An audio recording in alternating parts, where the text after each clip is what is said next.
Hello दोस्तों, स्वागत है आपका मेरे यूट्यूब चैनल में। कैसे हैं आप? आशा करता हूँ कि आप खुश होंगे, स्वस्थ होंगे और मस्त होंगे। तो लास्ट वीडियोस में हमने डेप्रिसिएशन के ऊपर बात करी थी। तो अब हमने ऑलमोस्ट सारे स्टेप्स जो हैं अकाउंटिंग के वो कंप्लीट कर लिए हैं। अब हम पहुँच गए हैं लास्ट स्टेप पे, विच इज़ फाइनल स्टेटमेंट्स। तो आज की इस वीडियो में हम फाइनल स्टेटमेंट्स पे बात करेंगे। आज का हमारा एजेंडा रहेगा कि ये फाइनल अकाउंट्स आखिर बनाए क्यों जाते हैं और फाइनल अकाउंट्स के कंपोनेंट्स है क्या क्या। फिर हम बात करेंगे आज के इस वीडियो में ट्रेडिंग अकाउंट के ऊपर कि ट्रेडिंग अकाउंट क्या होता है, इसको कैसे बनाया जाता है, और फिर बहुत सारी एग्जांपल्स के थ्रू ट्रेडिंग अकाउंट के कॉन्सेप्ट्स को समझने की कोशिश करेंगे। तो मैं आशा करता हूँ कि आपको ये वीडियो इन्फॉर्मेटिव लगेगा। तो दोस्तों, आपसे रिक्वेस्ट है, अगर आपको ये वीडियो अच्छा लगे तो प्लीज़ वीडियो को लाइक कीजिएगा। और अगर अभी आपने मेरी पुरानी वीडियोज़ नहीं देखी हैं तो उसका लिंक आई बटन में है, आप उन वीडियोज़ को जाकर देख सकते हैं। तो चलिए स्टार्ट करते हैं आज की वीडियो को। तो पहले बात करते हैं कि फाइनल अकाउंट्स आखिर बनाए क्यों जाते हैं। देखिए, जब हमने अकाउंटिंग पढ़ी थी तो हमने पढ़ा था इसके दो मेन ऑब्जेक्टिव्स होते हैं अकाउंटिंग के। पहला मेन ऑब्जेक्टिव होता है कि बिजनेस ने कितना प्रॉफिट या लॉस अर्न किया है उस एक अकाउंटिंग पीरियड में। पहला तो ऑब्जेक्टिव होता है ये स्टडी करना, ठीक है, टू कैलकुलेट द प्रॉफिट और losses for that particular accounting period. फिर दूसरा होता है to find out the financial position of the business at the end of the accounting period. इसका मतलब ये होता है कि देखिए, यहाँ पे तो हमें ये पता चल गया कि हमारे प्रॉफिट्स कितने हैं या लॉसेस कितने हैं, लेकिन ये जो प्रॉफिट्स और लॉसेस हैं, इन प्रॉफिट्स या लॉसेस से क्या हम कुछ अक्यूमुलेट कर रहे हैं धीरे धीरे करके, क्या हम कोई वेल्थ क्रिएट कर रहे हैं, वो हमें कैसे पता चलेगा। एक साल हमारे प्रॉफिट बहुत अच्छे हो सकते हैं तो ये प्रॉफिट एंड लॉस अकाउंट में बहुत अच्छे प्रॉफिट दिखेंगे। एक साल हमारा बुरा हो सकता है तो यहाँ पे बहुत अच्छे प्रॉफिट्स नहीं दिखेंगे, लेकिन उससे हमारी एज अ फाइनेंशियल हेल्थ पे क्या असर पड़ रहा है वो हमें नहीं पता चलता। तो उसके लिए हम ये दूसरी चीज़ की ज़रूरत है जिससे हमें पता चल सके कि हमारी फर्म की या हमारे बिजनेस की फाइनेंशियल पोजीशन है क्या। Now both these objectives are achieved at the end of the accounting period. तो ये हम दोनों जो ऑब्जेक्टिव हैं जिसकी वजह से हम अकाउंटिंग करते हैं वो हम अचीव कर लेते हैं जब हमारा अकाउंटिंग ईयर एंड हो जाता है। क्योंकि जो ही हमारे फाइनल अकाउंट्स रेडी हो जाते हैं, we know what are our profits and losses for that accounting period, and at the end of the year what is our financial position. So this financial position is a accumulated position as on a day. मतलब आज के दिन जब हम accounts close कर रहे हैं, आज हमारी फाइनेंशियल पोजीशन क्या है। तो इस फाइनेंशियल पोजीशन में हमने अगर पिछले कुछ सालों से धीरे धीरे कुछ वेल्थ अक्यूमुलेट करते जा रहे हैं, वेल्थ हो सकती है in the form of assets, it can be in the form of reserves, हम प्रॉफिट इकट्ठा कर करके रिजर्व्स क्रिएट कर रहे हैं, तो सारे धीरे धीरे बनते रहते हैं। तो इससे हमें उस कंपनी मतलब उस बिजनेस की फाइनेंशियल पोजीशन के बारे में पता चल जाता है, ठीक है। अब बारी आती है कि ये जो हम फाइनल अकाउंट्स बनाते हैं इसके कंपोनेंट्स क्या है, मतलब हम बनाते क्या क्या है जिससे हमें ये दोनों चीज़ें पता चल जाती हैं। तो there are two types of financial statements. तो हम ब्रॉडली दो तरह की फाइनेंशियल स्टेटमेंट बनाते हैं। पहली स्टेटमेंट होती है स्टेटमेंट ऑफ प्रॉफिटेबिलिटी। तो एज द नेम सजेस्ट ये हमें प्रॉफिटेबिलिटी के बारे में बताएगी। और दूसरी स्टेटमेंट होती है स्टेटमेंट ऑफ फाइनेंशियल पोजीशन। तो नेचुरल सी बात है, ये हमें हमारी फाइनेंशियल पोजीशन के बारे में बताएगी। Now, statements of profitability consist of trading account and profit and loss account. तो ये जो प्रॉफिटेबिलिटी है इसके दो का मतलब स्टेटमेंट ऑफ प्रॉफिटेबिलिटी में हम दो अकाउंट बनाते हैं, एक ट्रेडिंग अकाउंट और एक प्रॉफिट एंड लॉस अकाउंट। इन दोनों के बारे में अब हम डिटेल में आगे बात करेंगे। और दूसरी स्टेटमेंट जो है फाइनेंशियल पोजीशन की, उसके लिए हम बनाते हैं बैलेंस शीट। तो मतलब प्राइमरीली हम तीन चीज़ें बनाते हैं। Number one trading account, number two profit and loss account, and number three balance sheet. Balance sheet से हमें हमारी नेटवर्थ, हमारी पोजीशन के बारे में पता चलता है। ट्रेडिंग अकाउंट और profit and loss account combine हमें हमारी प्रॉफिटेबिलिटी के बारे में बताते हैं, ठीक है। अब हम एक एक करके इनके बारे में स्टडी करेंगे। तो सबसे पहले बात करते हैं ट्रेडिंग अकाउंट के बारे में। So trading account is an account which helps us to know what are are gross profits. अब ये कुछ टर्म्स आपको इंट्रोड्यूस होनी शुरू हो जाएंगी। पहली टर्म यूज़ हुई है ग्रॉस प्रॉफिट। तो एक ट्रेडिंग अकाउंट बनाने से हमें पता चलता है कि हमारे ग्रॉस प्रॉफिट्स हैं क्या। तो अब क्वेश्चन आता है कि ये ग्रॉस प्रॉफिट होता क्या है। So gross profit is the difference between sales and cost of goods sold. इसका मतलब क्या है कि जो भी हम गुड्स बेचेंगे, जो भी हम चीज़ें सेल करते हैं, उन गुड्स को बनाने की जो हमारी कॉस्ट आई है, ठीक है, उस सारी कॉस्ट को अगर हम मिला दें तो sales minus that cost is equal to our profit. तो उसको हम कह देते हैं ग्रॉस प्रॉफिट। ग्रॉस प्रॉफिट इसलिए कह देते हैं कि इसमें हम सिर्फ और सिर्फ वो कॉस्ट इंक्लूड कर रहे हैं जो इन गुड्स को बनाने में आती है, ठीक है। Gross profit is equal to sales minus cost of goods sold. तो ये अभी हमने बात कर ली। अब बारी आती है कॉस्ट ऑफ गुड्स सोल्ड में आता क्या क्या है। तो कॉस्ट ऑफ गुड्स सोल्ड के दो ब्रॉड कंपोनेंट होते हैं, एक होती है परचेजेस, दो ब्रॉड कैटेगरीज, और एक होती है डायरेक्ट एक्सपेंसेस। ठीक है, इन दोनों को मिलाकर जो निकलेगा उसको कॉस्ट ऑफ गुड्स सोल्ड कहते हैं, और जब हम इसको सेल्स में से माइनस कर देंगे तो हमारा आ जाएगा ग्रॉस प्रॉफिट। अब हम बात करते हैं कि ये डायरेक्ट एक्सपेंस क्या होता है। So direct expenses are those expenses which are connected with the manufacture, purchase of goods and bringing them to the point of sale directly.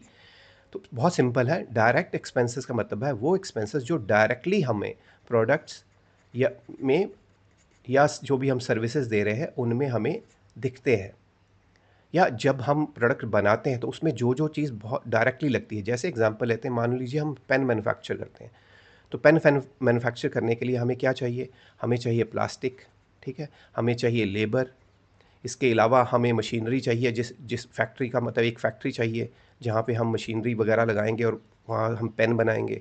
तो उससे रिलेटेड, फैक्ट्री से रिलेटेड जो सारी कॉस्ट आएगी वो सब क्या है, वो सब हमारी कॉस्ट है जो हम डायरेक्ट पेन को एट्रीब्यूट कर सकते हैं। तो वो सारे एक्सपेंसेस जो कि हम डायरेक्टली अपने प्रोडक्ट को एट्रीब्यूट कर सकते हैं, जिसकी वजह से या जिसके बिना प्रोडक्ट बन ही नहीं सकता, मैन्युफैक्चर ही नहीं हो सकता। या अगर हम ट्रेडिंग की बात करते हैं तो ट्रेडिंग में हमारी ऑब्वियस सी बात है, हम परचेज़ करते हैं। परचेज़ करने के बाद उस सामान को अपने पास लेके आते हैं, अपने गोडाउन में या अपने ऑफिस में, जहाँ पे भी हम स्टोर करते हैं। तो ये सारी कॉस्ट हमारी डायरेक्ट एक्सपेंसेस हैं। ठीक है, तो ये सारे हो गए आपके direct expenses. Direct expenses include carriage inwards, freight inwards, wages, factory lighting, coal, water and fuel, royalty and production etcetera. तो ये सारी सिर्फ एग्जांपल्स हैं डायरेक्ट एक्सपेंसेस की। इनको मैं एक एक करके आपको थोड़ा आइडिया भी दे देता हूँ सो दैट आपको इन टर्म्स का मतलब पता चले। कैरेज का बेसिक मतलब होता है, हम फ्रेट को ही कैरेज कह देते हैं। तो कैरेज इनवर्ड्स का मतलब होता है जब हम कैरेज दे रहे हैं या फ्रेट दे रहे हैं चीज़ों को अपनी तरफ लाने के लिए। इनवर्ड्स का मतलब होता है जब आपकी तरफ चीज़ आती है। तो बेसिकली ये होता है परचेज़ के टाइम पे। जब हम परचेज़ करते हैं तो गुड्स हमारे पास आती हैं। तो जब हम उसके लिए कैरेज देते हैं या फ्रेट देते हैं तो उसको हम कहते हैं कैरेज इनवर्ड्स। यही जब हम सेल करते हैं तो गुड्स बाहर जाती हैं, और उस टाइम अगर हम ये कैरेज करते हैं तो उसको कहते हैं carriage outwards. Carriage inward direct expense है और कैरेज आउटवर्ड इनडायरेक्ट एक्सपेंस है, क्योंकि ये डायरेक्टली हमारे प्रोडक्ट को अफेक्ट नहीं करता। नेक्स्ट, फ्रेट इनवर्ड्स, ये भी एग्जैक्टली वही चीज़ है, टर्म चेंज कर देते हैं, freight inward.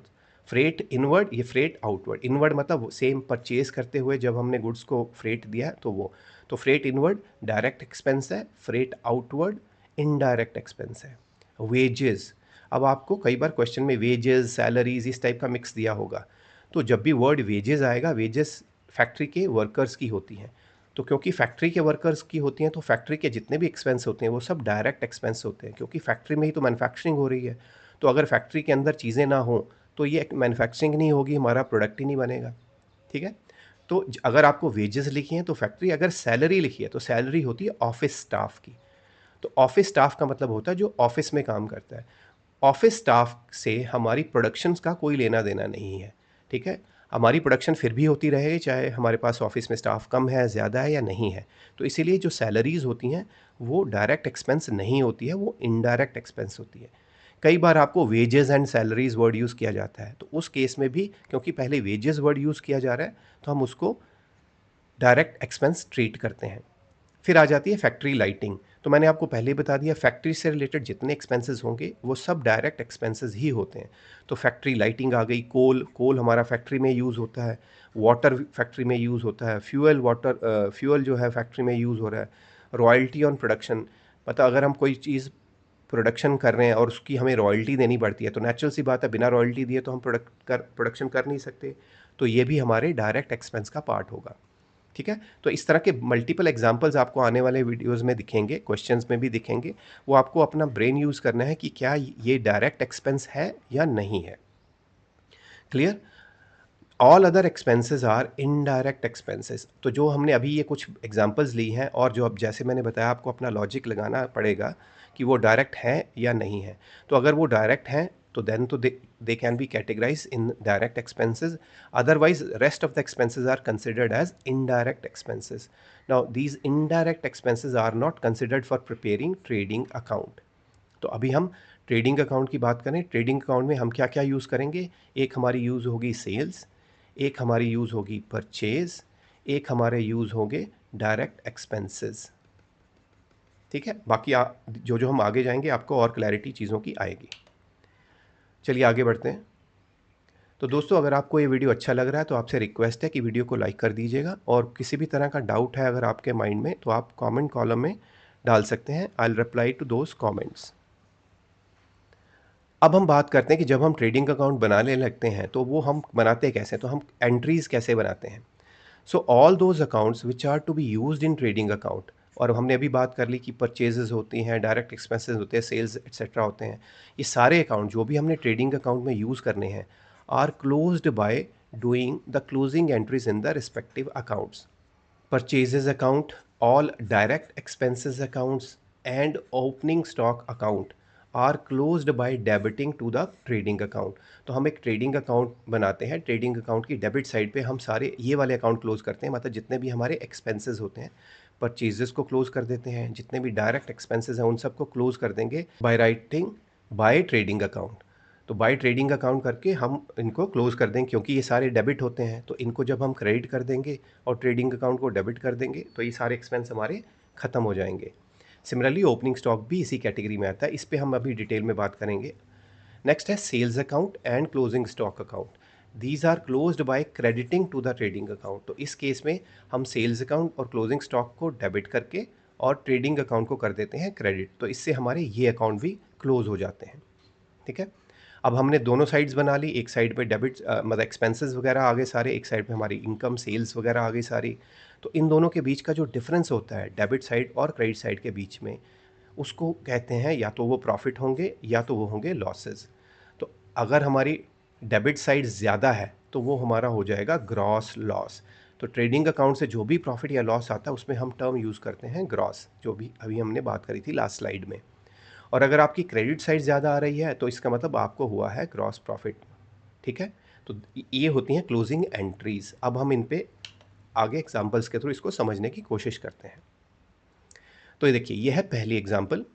A provides following data for his business for 2026-27. Find gross profit and prepare trading account for the year ended 31 मार्च 2026. तो हमें ये इन्फॉर्मेशन दी है. क्या क्या दी है? परचेजेस दी हैं 50,000. परचेजेस रिटर्न दी है. परचेजेस रिटर्न क्या होती है? जब हम कुछ चीज़ें परचेज़ करते हैं और उनमें से हमें कुछ चीज़ें हमारी क्वालिटी के हिसाब से पसंद नहीं आती या डिफेक्टिव होती हैं या कुछ उसमें प्रॉब्लम होती है तो हम उनको वापस कर सकते हैं. ठीक है. तो अगर हम कुछ गुड्स को वापस करते हैं तो हम उसको एक अलग अकाउंट में डालते हैं which is known as purchases returns. Obvious ही बात है, ये दोनों रिवर्स होंगे. अगर ये मतलब परचेजेस डेबिट होती हैं तो जब हम रिवर्स करेंगे तो परचेजेस रिटर्न हमेशा क्रेडिट होगा. ठीक है.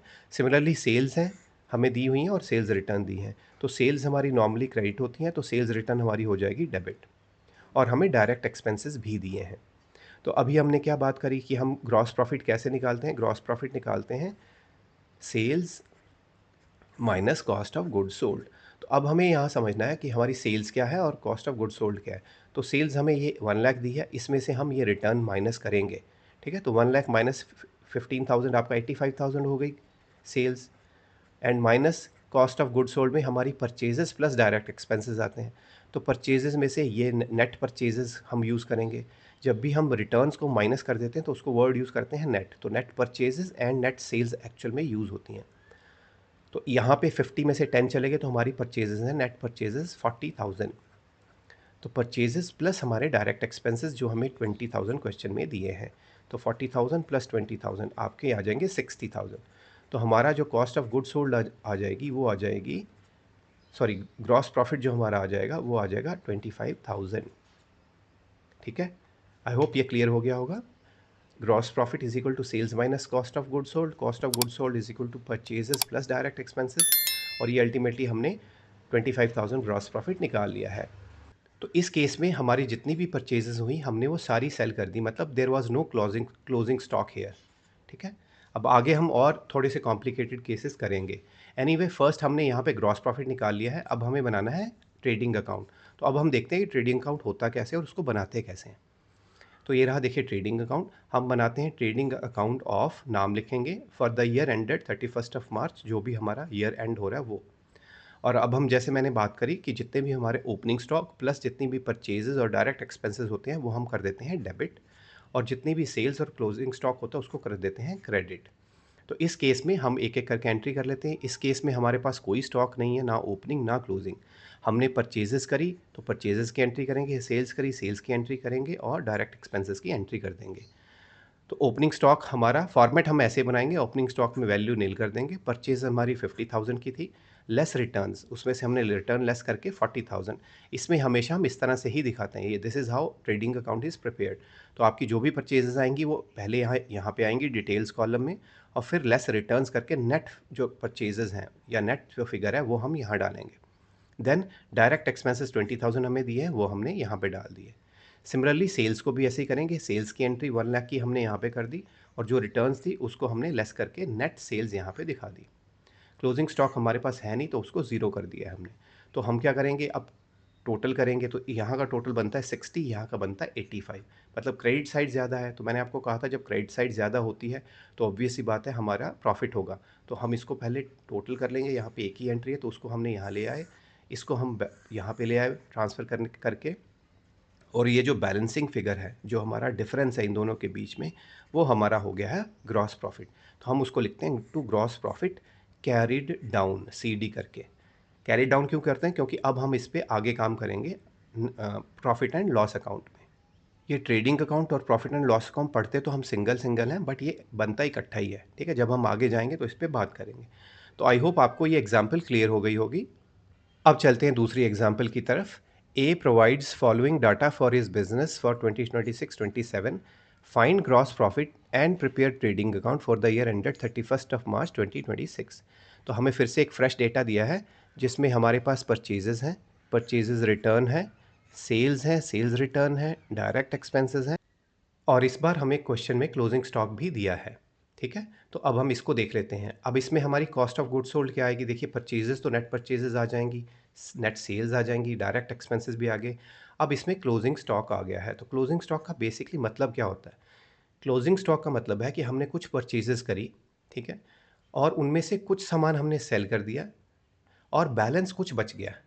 तो ये जो 10,000 वैल्यू है, ये वैल्यू वो चीज़ है, किस चीज़ की है, इसकी वैल्यू है कि जो हमने नेट परचेजेस करी थी वो, प्लस जो डायरेक्ट एक्सपेंसेस करे थे, इन दोनों का जो कुछ पोर्शन, जो गुड्स हम नहीं बेच पाए, उन गुड्स की जो कॉस्ट है वो है ये क्लोजिंग स्टॉक, ठीक है। तो इसका रेलेवेंस क्या होगा, इसका रेलेवेंस ये होगा क्योंकि हमने जो परचेजेस करी हैं वो सारी नहीं बेच पाए हैं, तो इसका मतलब जो हमारा प्रॉफिट दिखेगा वो इतनी अमाउंट से कम दिखेगा, क्योंकि ये तो हमने बेचा ही नहीं अभी। अभी इस उल्टा इसको बेचेंगे तो और प्रॉफिट आएगा।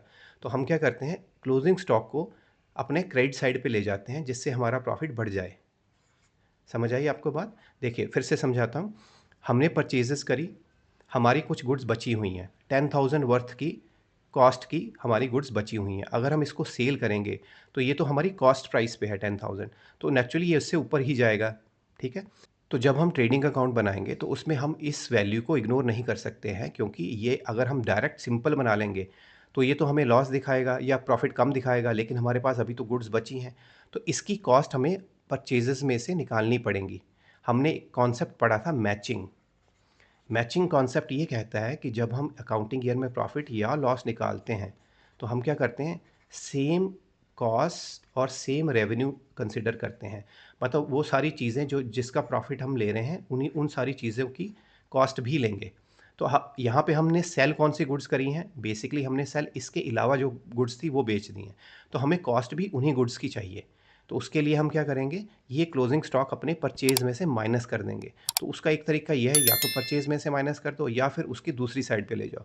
तो परचेज हम क्या करते हैं, ट्रेडिंग अकाउंट की डेबिट साइड में लाते हैं, तो हम इसको क्लोजिंग स्टॉक को ले जाएंगे क्रेडिट साइड में, ठीक है। तो मैंने बहुत सारे लॉजिक्स आपको समझा दिए, अदरवाइज बहुत ईजी होता मेरे लिए ये बताना कि इसको क्रेडिट साइड पे आप ले जाइए, बट आई थॉट कि you should know why we take this closing stock to the credit side of the trading account, ठीक है। तो अब आप इस क्वेश्चन की तरफ चलते हैं। तो अब हमारी कॉस्ट ऑफ गुड्स सोल्ड में क्या आ जाएगा, ये क्लोजिंग स्टॉक ऐड हो जाएगा क्रेडिट साइड वाली साइड में। तो इसमें अब हमारा क्या हो जाएगा, देखिए कॉस्ट ऑफ गुड सोल्ड में हम purchases plus direct expenses minus closing stock कर देंगे। तो हमने क्या करा, परचेजेस को माइनस कर दिया अपनी, ठीक है। परचेजेस माइनस हो जाएंगी तो अब फिगर क्या आएगी, अब हमारी जो नेट परचेजेस है वो 60 माइनस 10 हो जाएगी, सेल्स हमारी 90 माइनस 8 हो जाएगी। तो 90 माइनस 8 82,000, 60 माइनस 10 50 प्लस 12,000 हमारे डायरेक्ट एक्सपेंसेस और माइनस क्लोजिंग स्टॉक हम कर लेंगे 10,000। तो ये आपका नेट जो COGS आ गई, कॉस्ट ऑफ गुड सोल्ड, वो 52,000 आ गई। और इन दोनों को माइनस करेंगे तो आपका स्टॉक आ गया 30,000। आई होप आपको ये क्लियर हो गया होगा।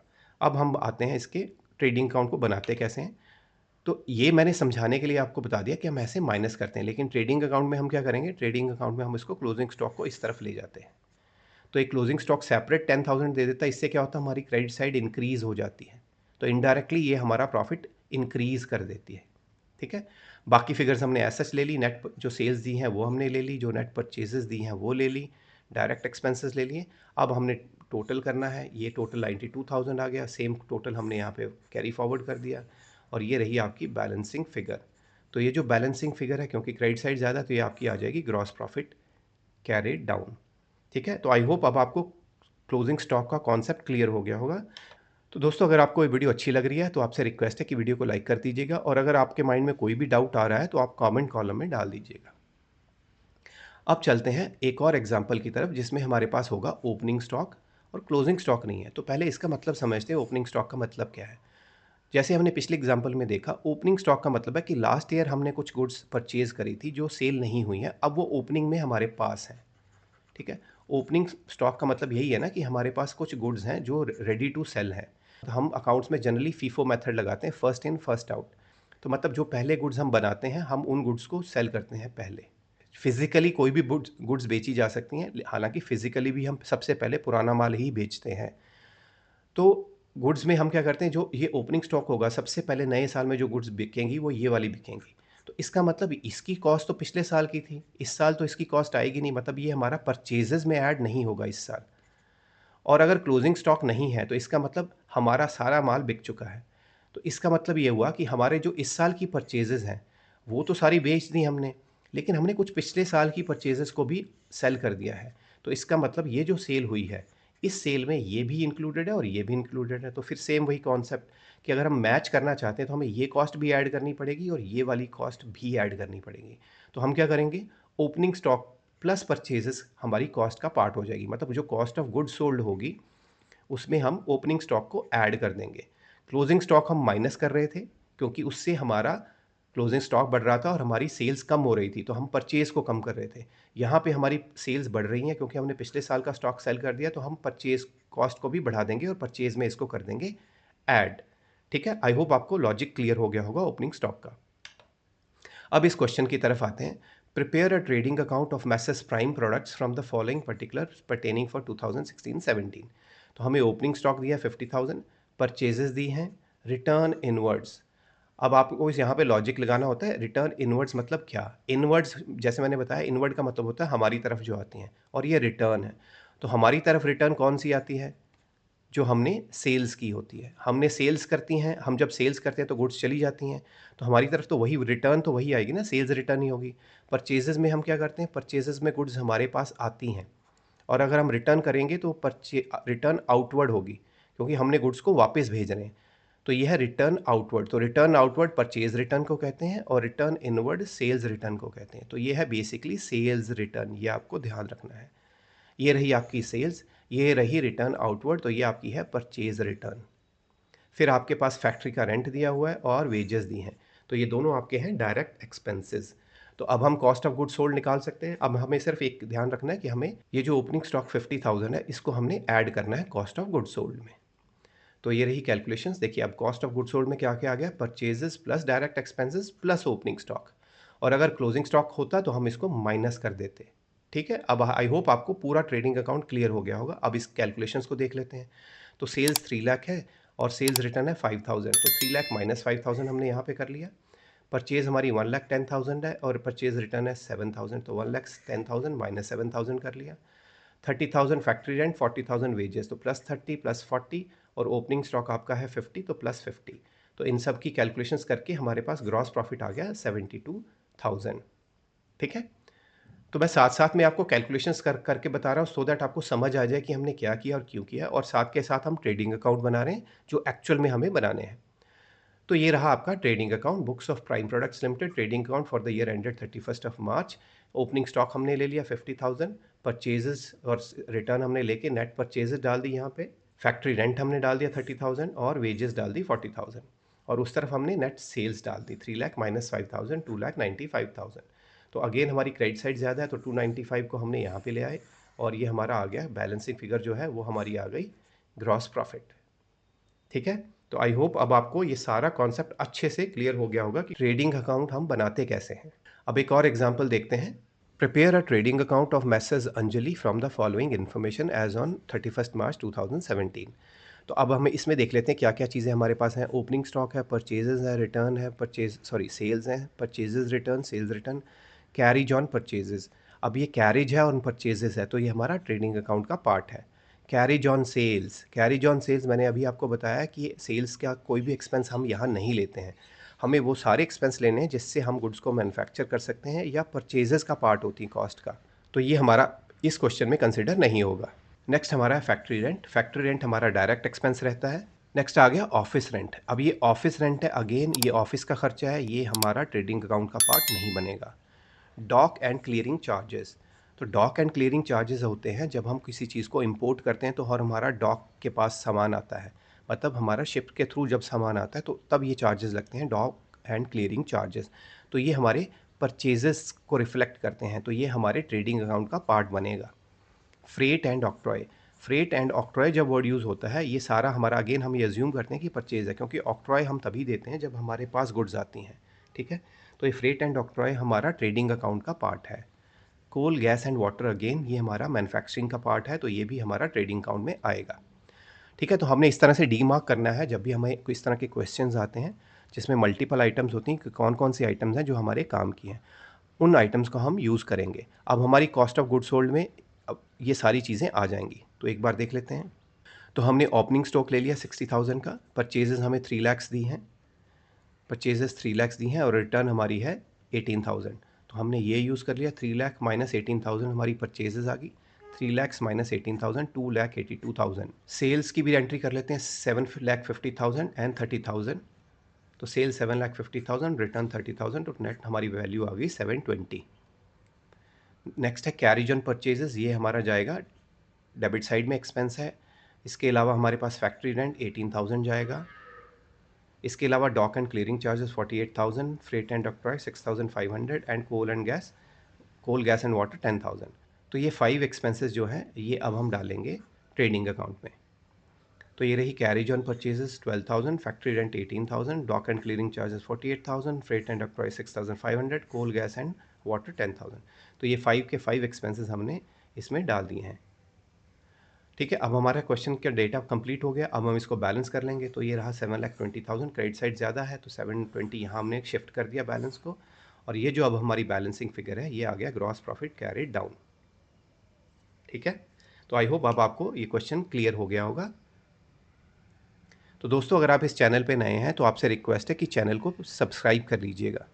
तो चलते हैं नेक्स्ट प्रॉब्लम की तरफ। From the following balances extracted from the books of message Ahuja and Nanda, calculate the amount of cost of goods available for cell, cost of goods sold during the year and gross profit. तो एक question है जिसमें हमें दो तीन चीज़ें देखनी है। सबसे पहले cost of goods available for cell. अब आपको पहले इसका मतलब समझना होगा क्या है। देखिए, cost of goods available for cell मतलब कोई वो सारे गुड्स जो हम सेल के लिए रेडी हैं। तो इसका मतलब क्या हुआ, सेल के लिए वो सारी गुड्स रहेंगी जो हमने परचेज करी हैं, वो तो रहेंगी रहेंगी प्लस ओपनिंग स्टॉक। ठीक है।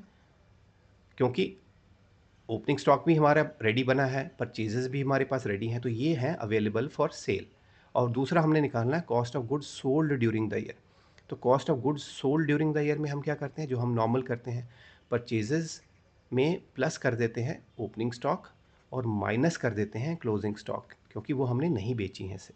ठीक है। तो वो हमारी कॉस्ट ऑफ गुड्स में से हम क्लोजिंग स्टॉक माइनस करते हैं, लेकिन जो पहला पार्ट है cost of goods available for cell, उसमें हम क्लोजिंग स्टॉक माइनस नहीं करेंगे। मतलब इन दोनों में जो डिफरेंस होगा वो सिर्फ क्लोजिंग स्टॉक का होगा। तो सबसे पहले पहला पार्ट करते हैं। पहले पार्ट में हम क्या क्या कंसिडर करेंगे कॉस्ट ऑफ गुड्स में। जैसे मैंने आपको बताया ओपनिंग स्टॉक कंसिडर करेंगे, क्रेडिट परचेजेस करेंगे, कैश परचेजेस भी कंसिडर करेंगे। यहाँ पे नॉर्मली क्रेडिट और कैश दोनों तरह की परचेजेस मार्केट में होती है, तो हमें इन दोनों को क्लब करके ही परचेजेस दिखानी होती हैं। सेल्स तो अभी हम देखेंगे नहीं क्योंकि अभी तो हम सिर्फ कॉस्ट देख रहे हैं। फिर हमारे पास आ जाती हैं वेजेस, तो वेजेस हमारी कंसिडर होंगी, सैलरीज हमारी कंसिडर नहीं होंगी क्योंकि ये है आपकी इनडायरेक्ट एक्सपेंस। नेक्स्ट आती है क्लोजिंग स्टॉक। क्लोजिंग स्टॉक हमारा पहली पार्ट की कैलकुलेशन में हम नहीं लेंगे, ठीक है, तो ये हमारा फर्स्ट पार्ट में नहीं काउंट होगा। फिर हमारे पास आ गई सेल्स रिटर्न और परचेजेज रिटर्न, ये हम कंसिडर करेंगे।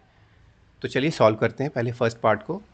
तो opening stock plus purchases plus direct cost में हमने ओपनिंग स्टॉक जो हमें 25,000 दिया है वो हमने ले लिया। परचेजेस में हमारे 1050 माइनस 10,000 आ जाएगी, तो ये 1050 माइनस 10,000 आ गई।